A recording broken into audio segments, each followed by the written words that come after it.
Hey folks, Astrodon here again. Wanted to let you know what I've been up to the last couple months. A lot of free time. Yeah, a lot of free time. Part-time job will do that to you. Mostly been tinkering with my guns a little bit, working on some side projects. I got another video I'm going to be posting here in a few of upcoming projects I've been working on today, stuff like that. Anyway, project review for today is, let's call him the Little Bastard. We'll call him the Little Bastard. It is an H&R Partner 12 gauge 3.5 inch chamber, single shot, break action shotgun. It had a 24 inch barrel with a bead sight. I wanted something shorter, something to mess with. This gun total investment is like 150 bucks. Well, 170 with the limb saver. Definitely good investment there. These things kick like a son of a bitch if you throw in some 3.5 inch buckshot. Yeah. Didn't have the limb saver on there. I had the hard rubber recoil pad, which is basically just a chunk of a car tire. Which, you know, I was done shooting this after that. I did have a video of the process of shortening, recrowning, and porting the barrel. Just reviewing it a little while ago, and I look like a jackass. I'm fumbling around doing just ridiculous stuff. Anyway, what I did, mostly, I'm just going to review what I've done to this thing. First of all, chamber is clear, as you can see, and it's very clean. All I did was I used a pipe cutter to cut this, and it works pretty well, except it leaves a huge burr. Little work with a Dremel, and it cleans it up really nice. Some sandpaper, emery cloth, file, anything like that. Something abrasive gets it all off there. The porting didn't come out as good as I thought it would. It's still effective. It is, when you're looking at the barrel, 12 o'clock, I believe, let's call that about 5 o'clock here, and 2 o'clock. 5 o'clock and 2 o'clock. Down here, there is nothing. There's no ports, because I am right-handed, and when I shoot this thing, it's going to want to go down into my support hand. Works perfectly. I've shot it like this. I've shot it without. I've shot it with a 24 inch barrel. It kicks like a mule. Either way, but this way it's a little more fun. Shoots like a fireball. It shoots a little fireball out of the end. Recoil's a little more manageable. It's a combination of a limb saver and the porting. The porting does help. It also makes it louder, so ear protection is definitely a must with this, as with pretty much any other gun.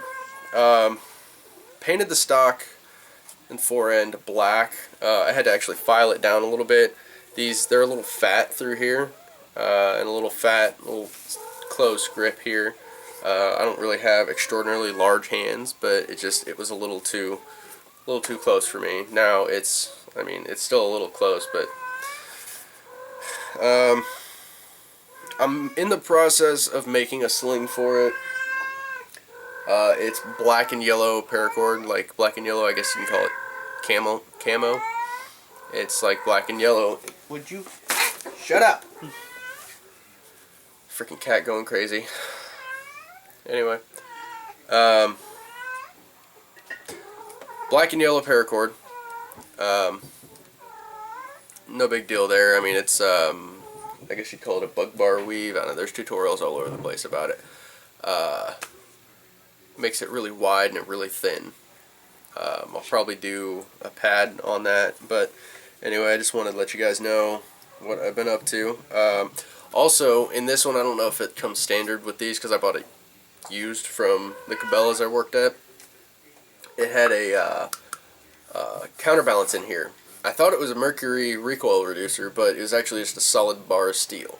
I believe it was 1 inch, and it just, you take the butt pad off and it sits in there. There's a little screw that sets it in place.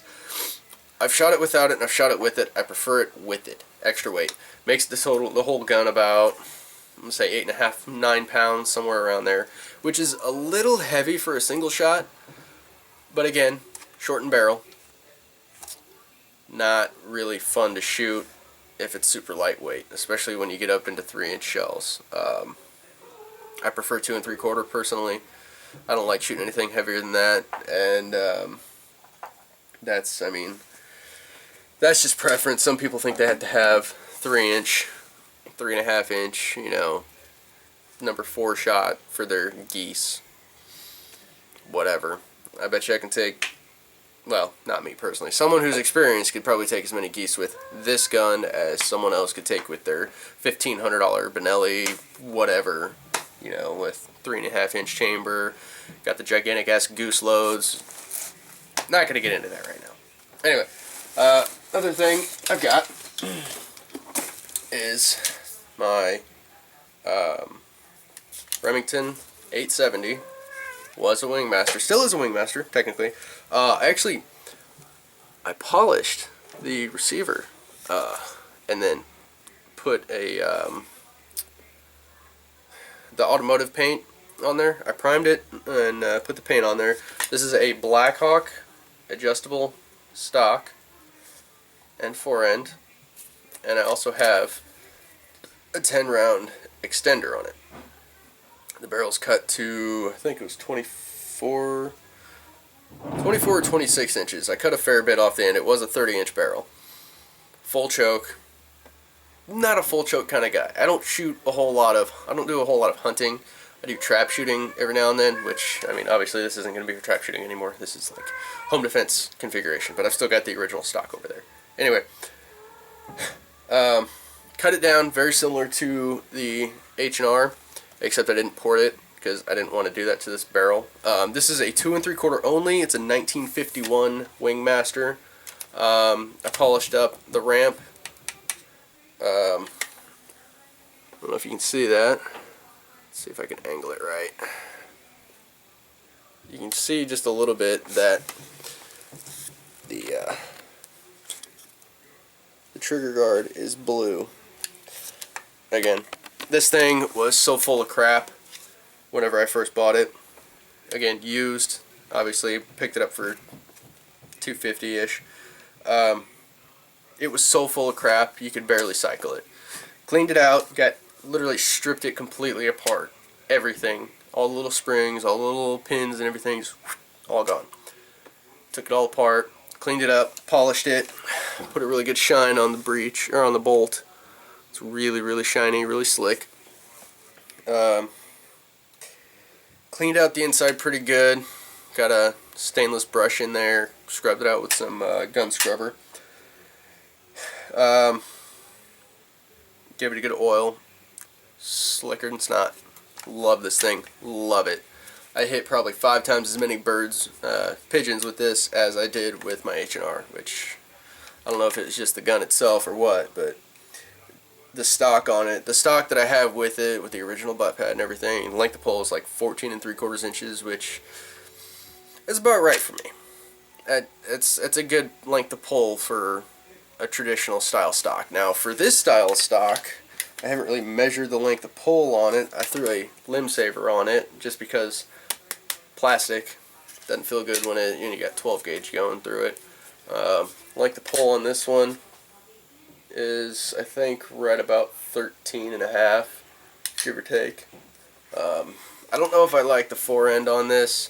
It's a little uncomfortable, a little bulky in the wrong areas. Like if it had a little more bulk on the bottom instead of the sides, it'd be a little better. I got longer fingers, I guess. I mean, it's a good little reliable shotgun. Never had a jam, never once. I did have a little issue with the 10-round tube.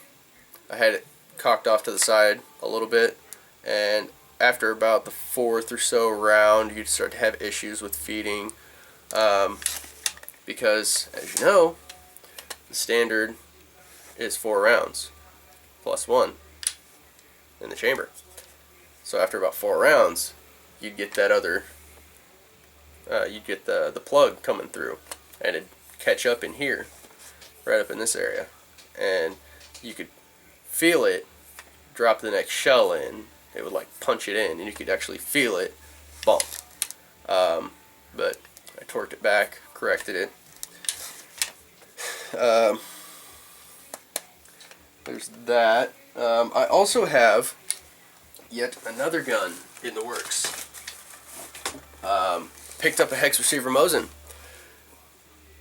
It will replace my 1920 hex receiver because the barrel on it was rebarreled. Somebody rebarreled it.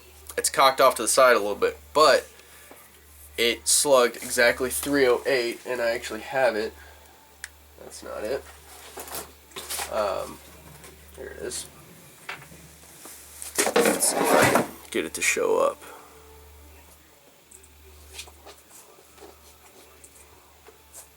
There you go. Exactly 308, and that's just a piece of double-aught buck, which, easy. Drop it down the end of the muzzle, tap it in with a little hammer, take a dowel rod, boom, boom, boom, boom, boom. Comes out the breech end, and you've got your measurements. I did 2 measurements just to check, and it was exactly 308, that was awesome.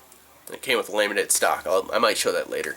I love it, but that replaced the one that that is now the one that I'm going to keep as it sits for now. The other one, actually, I had the bright idea because the barrel on it is a 312, which, if you know anything about Mosins, you know 312 is not the best.